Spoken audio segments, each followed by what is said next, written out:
Good morning and welcome to the Woodlands Waterway Arts Festival. We're in our 15th year and we're proud to bring you a panel today called How to Choose and Display Fine Art for Your Home.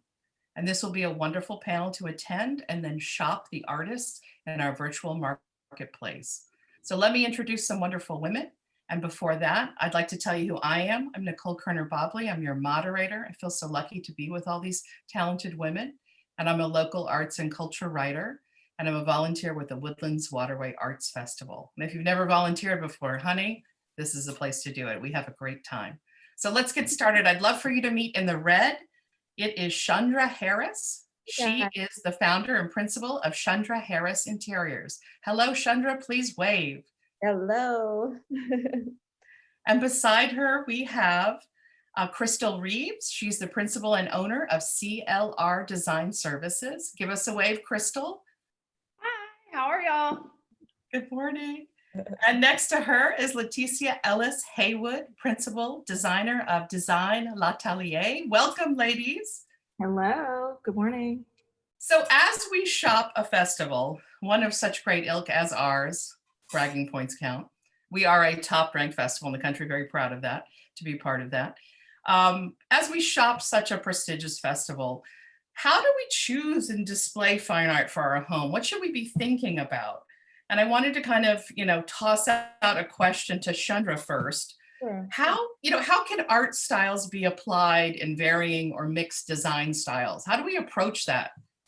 I always like to think of art as the jewelry of the space.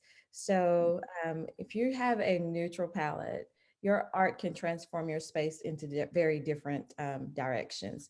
So you could literally have a traditional space and pop in modern art or even modern fine art, and it will just take the space to another level. And I love the variation of the textures, when you're thinking about art and how you're applying it to a space as well.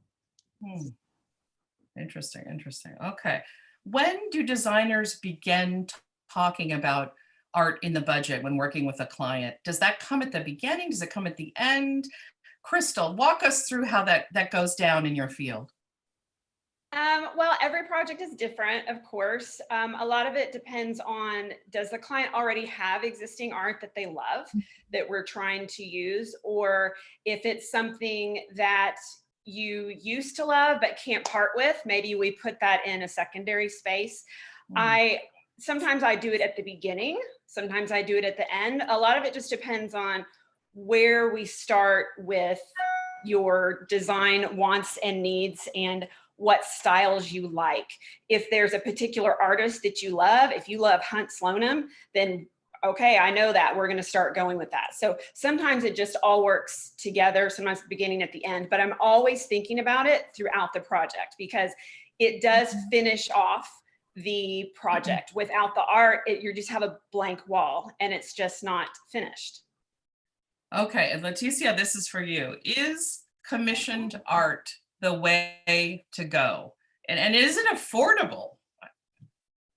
I think it truly depends on the artist, and it also depends on, I feel like, your budget. I feel like there's someone out there for everyone. So commissioned, I believe that if you want a piece and we can, find an artist and you love that artist, then it's worth the investment. So I feel like to commission or not to commission, I mean, it's really up to, the client and how to approach it and just budget. I feel like there's someone out there for everyone. So that's interesting. That makes going to the festival, really a two-part journey. One is looking at the wares that they're hawking while you're in their virtual market, but also looking at them as a possible future commission for maybe a room and you want X, Y, and Z in it. And maybe this person has the flavor that you really want. So you're kind of, watching them for work down the line as well. Interesting. Absolutely. Okay, Shundra, next question. Let's talk about art and scale. Okay. What is your advice for living with large pieces of art? And I often walk into people's rooms and I think, wow, there's so many small little pictures. Like, would this room have been better with one giant picture? How do we think about these things as non-designers, as people who love design but don't really understand it. Talk about scale, if you would. Well, size matters. It always matters. So literally, it's great to have large pieces, but if you have small pieces, it's great to couple them and group them and make some more dynamic showing of the pieces. And not all walls need art unless you're going for that gallery feel, right? So yeah, so you do it based on, of course, the layout of the space, and more art lovers will have more art. And so part of it is just about owning it too, right? So when you go to a gallery, you see rows and rows and rows of art. Some people that are investors in art will have that kind of gallery feel, but others that are used to kind of owning that should probably scale it back differently, and not every wall needs to have that art. But yes, size matters, and the bigger the better to me, but just formatting it properly, best way to be. And on that note, where do we hang our art? I sometimes go into friends' homes. My poor friends are really taking a battering this morning. I'll go into a friend's house. I'll be like, God, that art looks a little high. I can't even see it. Like, what is the ideal height? Is it museum height? Like, how does that work, Shundra? It's always eye level. So Okay. art needs to be an eye level. That's where it's most enjoyed. Okay. I'm 5'3". Boy, paintings are going to be low. Literally about 5'6", anywhere from 5'6" to 6 feet. Okay. In the center of the piece. Okay.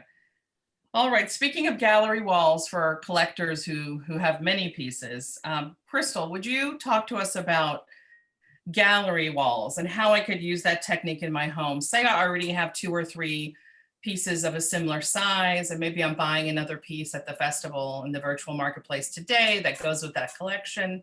How do I approach thinking about hanging this in my home, this collection? So it's really hard to do it wrong. Let me just say that.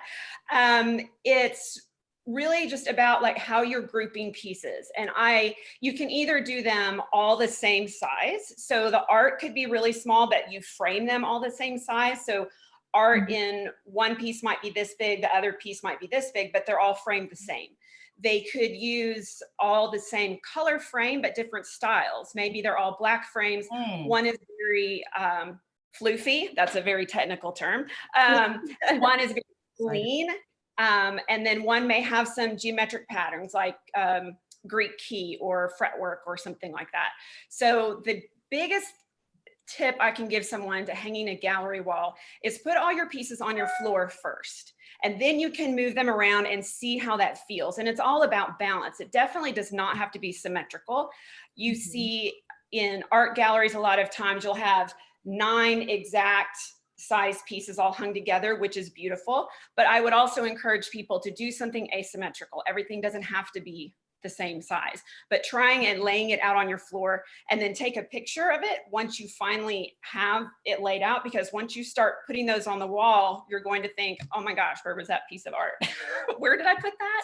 Right. So that's how I do it at projects, and it's really successful, and it moves really quickly. So don't be scared to mix things up.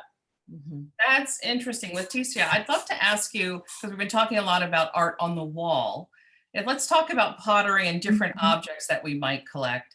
And the word symmetry that Crystal just mentioned, there's always this struggle, should I have 2 lamps on a table behind a sofa, or should I do 1? Like, is there a rule we could follow? Do we just go with our love? Could you sort of share your headspace with us, how you think about symmetry and displaying objects in the home, collections that are non-paintings? So it's one of those things where, you stand back and you take a look and you're like, okay, how do I feel about this? Like, for example, let's just take a shelving wall that you have and you want to put pieces up, start with a larger size and balance it with something that's not so large, and couple it with a small object to help balance. Or if you want all of those items to stand alone, just, color is also another thing to consider when you're grouping, objects and crafts together. Just, size, color, move things around, make sure it's balanced with something else. It doesn't have to be another piece of pottery. It can stand alone. It's one of those things where you just have to play around with. I also find that people also like, put their largest, most prominent piece on pedestal, floating in front of their collection because that's something that they want to highlight. Or, even adding shelving light to highlight those pieces, like, little lamps within to just help illuminate. So I feel like symmetry is also, it is a big part of it, but also color and composition and just picking those pieces that you love, that you want to, accentuate and stand out. Interesting. It's helpful. I always wonder, I have a collection of clocks. I love these baby Ben clocks from like the 50s. I love the font. It's just like a little timepiece, literally and figuratively. I love that. And I always wonder, should I display them all together? Or should I break them up throughout my house? Or should I just, I wish you could come to my house today and help me with my clocks. But that's always an issue. Like, do you break it up? Do you keep it all together? I guess it depends on the size of the collection. But Shundra, do you have any thoughts on collections and breaking them up throughout the home? Yeah, so I like to highlight things in areas. Now, and it depends on the size of your collection, and it does really depend on how committed you are to your collection too. So I mean, and it depends on the wall space. It depends on what, where you're hanging things or where you're grouping that collection. So you may have a little vignette, say in your living area, because that's the only space that you have. That space may be overcrowded. You may bring another grouping elsewhere. So for me, it's about the conversation of art, right? Because that's really why we buy it. We buy it because it's a conversation piece and we love it. But it tells about who we are and our fantasies toward design and our collections that's been passed along, or that we're just most attracted to, right? So it's just it kind of depends on all those things, but you can have different vignettes all over the house, or if that's too much for you, we put it on one wall or in one area. Okay, thank you. Crystal, talk to me about framing tips. We get a lot of questions about how to frame art, how to hang it. We've talked about what level it should hang at, but the frame itself is sometimes so important to the piece. It can really take away or really enhance. Could you walk us through how an interior designer would approach that as we walk through the virtual marketplace today and see something we really like? And maybe it doesn't necessarily go with our color scheme, but could the frame help us? Absolutely. So, and again, a lot of this depends on what else is going around in your space. If you are really traditional, you still might like a very clean, but maybe gold leafed frame to set the art off a little more.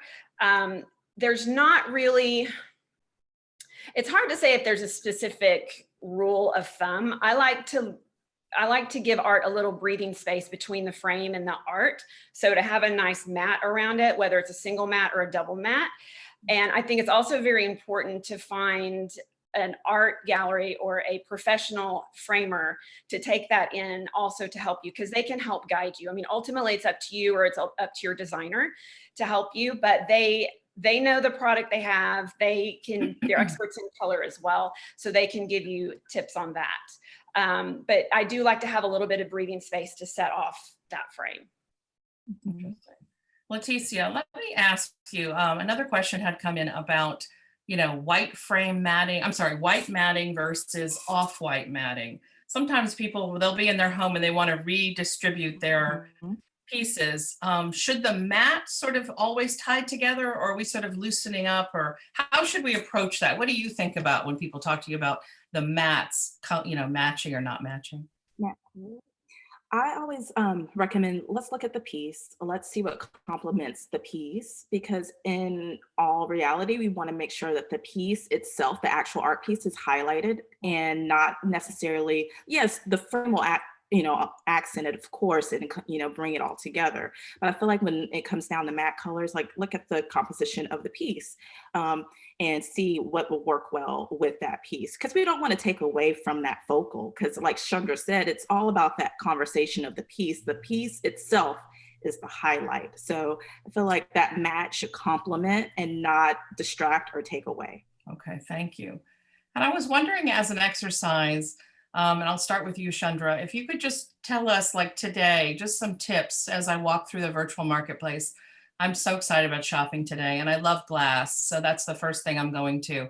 How do I think about it? Like, I've never collected glass before, but I've always sort of flirted with it, and today I might start. Like, could you share with me your brain power? How would you approach looking at glass today and thinking about different rooms and how you use, how you've used glass in your practice? Oh, you start with just finding that one piece that just stands out to you, that just it's that initial piece, and that's where the addiction comes. Because you find that one and it just stands out and you want more of that. I love what Letecia said about, putting things on pedestals. I did a project not long ago, and they had a really beautiful glass Madonna. And they just had a swimming pool, and they had a piano room, and it looked out in the swimming pool, and it had lots of, just kind of similar like the artwork that I have, and it had lots of colors in it. And so when we set that piece in the sun, we just knew that we would build around that. And so all of the light started to come in through that glass, and it was absolutely phenomenal. So, and now we're talking about adding more pieces to that. So it's, Oh, yeah, interesting. so it's kind of, how will that piece fit in your space? When you're thinking about collecting, as you're walking through the marketplace today, guys, how will that fit in your space? And then think about it, not just from this initial buy, but that future, as you're walking in through the future too, knowing that this is maybe something you want to collect. I love it. Oh, that's such a great story. I love the idea of glass before a pool. Yes. Like, it must be very, very magical with the It was sunlight. It was absolutely gorgeous. wonderful, specifically because of the lighting that was shining through the window and hitting those colors through the glass. It just illuminated. And Crystal, what about you? Have you had any design jobs that really pushed you on a person's collection? You really pushed your limits as a designer and challenged you in a really fun way, and you were really happy with the result, where you were sort of forced to work with someone's collection? Well, two different ones come to mind. First is going back to glass, which what Shundra spoke about. So I was working on a high rise, and this client didn't really have a collection of anything. And so we got to talking about, what speaks to you, what do you love? And she started talking about her collection of books and how she loves books and art books. And so we started looking at some of her books, and I noticed that a lot of her books were about glass and glass sculptures. So I said, why don't we do a glass sculpture? So we commissioned a glass piece and put it in the corner of her high rise, where you had sunlight coming in this way, and then afternoon kind of dusk light coming in this way at a different time of light, a different time of day. And then in the space, we also specifically pointed lights towards that piece, down lights and up lights, so it could be illuminated at night. And she walks in her door and says every day how much she loves that piece.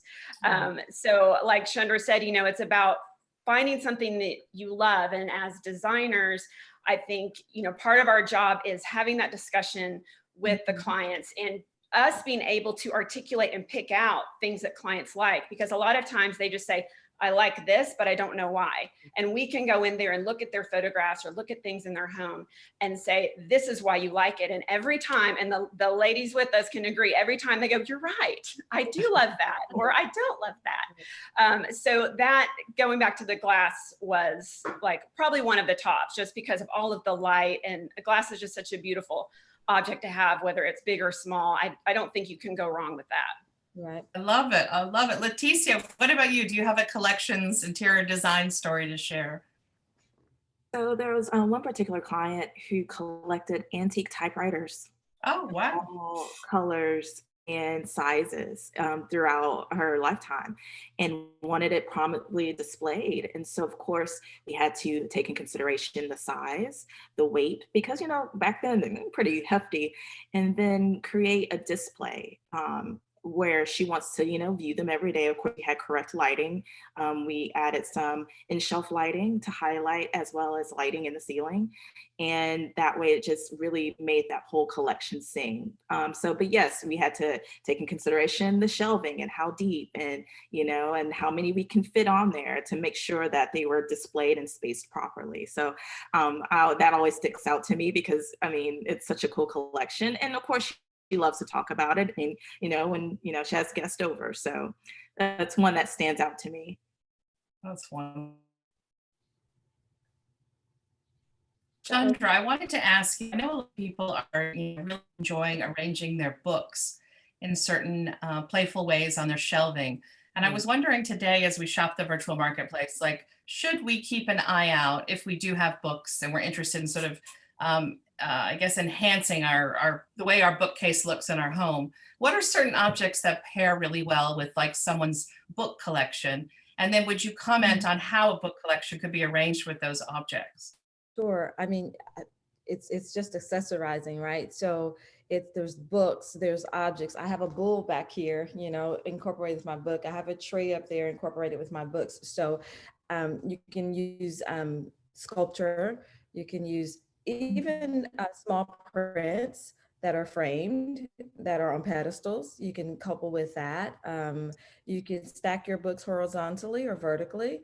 There's just so many different ways that you can do this, and it will lead to a more modern approach or a more traditional approach, depending on how you do it. Obviously, a vertical book is going to lend more traditional, but if you stack those horizontally, it'll lend more modern. So you can incorporate so much on bookshelves because it's accessorizing. The thing about anything you do is that to remember as a procurement or as a person that's purchasing art is it has to fit you. It has to fit your sensibility, your style, and your budget. You may walk into somebody else's home and see it and go, I like it. But you may put that in your home and go, I really don't like it because that does not fit you. It has to be about you and how you like to live, what you visually like to see, and what you can see for a duration of time, for a long period of time. And I do want to reiterate what the two ladies were talking about as far as lighting is concerned. If you buy a piece of artwork and you don't light it, it's a piece that's just there. When you light it, that's when it comes alive. Yes. So keeping that in mind. They say lighting is everything, right? You have to light art. You have to light art. So I just wanted to reiterate that because I thought that was such a great point. Yeah, that is. Crystal, tell me about some ways you've highlighted fine art in the home. Have there been some interesting ways, like in front of mirrors or using art against a bookcase or somewhere non-traditional that could kind of spark creativity for us? So, I mean, the most typical way, of course, is to add light in your ceiling. A lot of times that's just not very practical. You don't want to deal with that. You don't want to deal with, getting a handyman to do it or, making a mess. So there's a lot of products out there that you can plug in. There are battery operated pieces that you can clip onto the top of art. And I don't mean like these horrible things you find on Amazon, but like actual nice light pieces that you can get from a light shop. You can, also use a lot of the ambient light around you. If you happen to have sconces on your walls, hang a piece of art close to that and it would illuminate from the side. You can hang a picture on top of a bookcase, right where the style is in the middle. And a lot of times the ceiling light will get that. I mean, getting a pinpoint light is really the best, but if you don't really have that option, that's a good way to do that with no cost at all. Thank you. Letecia, what about you? What would you like to share with displaying fine art? Any tricks of the trade or anything you found really interesting in recent design jobs? A lot of people, if they're running out of wall space, for example, like the easels with the attached light to where they can just put it in the corner and have it stand alone, that's been becoming a little bit more popular. So just highlighting that piece on the easel. And another thing too, I find very interesting is I feel like the picture rails at the top of crown molding, for example, are coming back into play to where you hook and then you hang with chain your piece of art to float in front of, let's just say, antique mirror wall. It just adds that layer and depth to the, the space. And of course, then the lighting comes in, on an art light sitting on a console underneath it, pointing up towards it. So I feel like more and more people are getting more creative if they're running out of wall space. And so that's what I've been seeing in recent projects. Okay. And now, ladies, I'd love to just go through and run through all of you and just have you share with us, what you'd like us to think about today as we shop, and maybe something from your practice that you think might be interesting for us to learn today, and tells us a little bit more about your design philosophy and your practice. So two-part question. One, little tip, as an interior designer, how you're approaching the virtual marketplace. Let us get into your headspace, and then share with us your design philosophy and, maybe something from a past job that you thought would be interesting for us. Shundra? I would say as you're walking through, before you get there, do a woosah moment, just shake it all off and then go in with an open mind. Go in with a mindset of, I may find something that I'm not used to, or I want to think outside the box. That's where interest comes in. That's where conversation comes in. And that's your artwork is where you can have freedom. You should have freedom in your style, in your sensibility, and what you want to see in your house. Push the envelope is what I'm going to tell you as you're walking through the marketplace today. And as far as how I consider art on the beginning of my projects. And I do this because typically you run out of budget, and so, and that's where you'd hate to lose out on. There's nothing worse than having a beautiful, beautiful home with wonderful furniture with blank walls, or blank cabinets, or, cabinets that have not been thought of, or bookshelves, I'm saying. So I always consider art on the front end, and sometimes more than not, my color is going to always be in my artwork.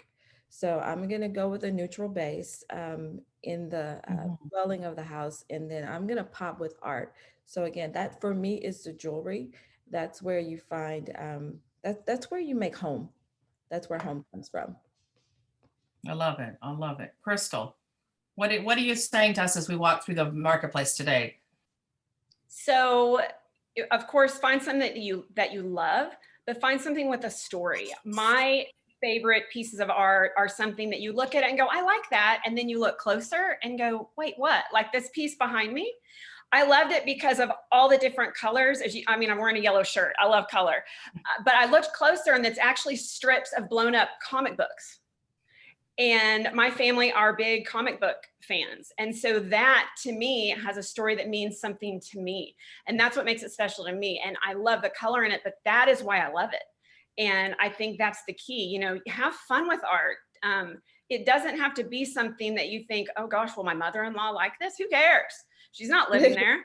And if she is living there, then find something wonderful for her room, So, and my philosophy with selecting art is just that, find something that makes your heart sing, because that's what you're staring at all day. You're not, you see your sofa, but are you admiring your sofa?